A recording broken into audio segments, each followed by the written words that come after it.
Hi guys, in this video I'm going to show you how to turn off TikTok restricted mode.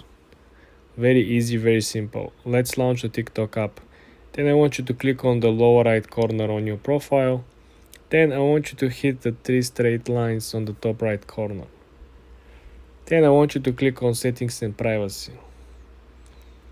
When you're at settings and privacy, I want you to scroll down to the section content preferences.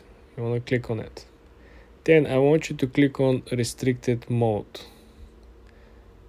What is restricted mode? Well, restricted mode limits the videos that may be inappropriate for some people.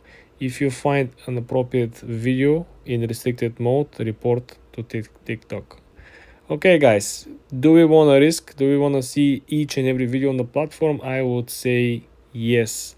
So this is why we are going to keep the restricted mode off.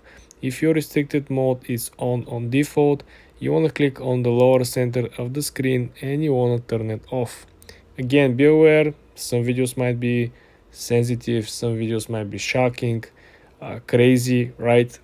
So be aware if something is really against the guidance or against the law, you guys have to report it on TikTok. But this is how you turn on or off restricted mode on TikTok. For more tips and tricks like this, guys, subscribe and follow for more.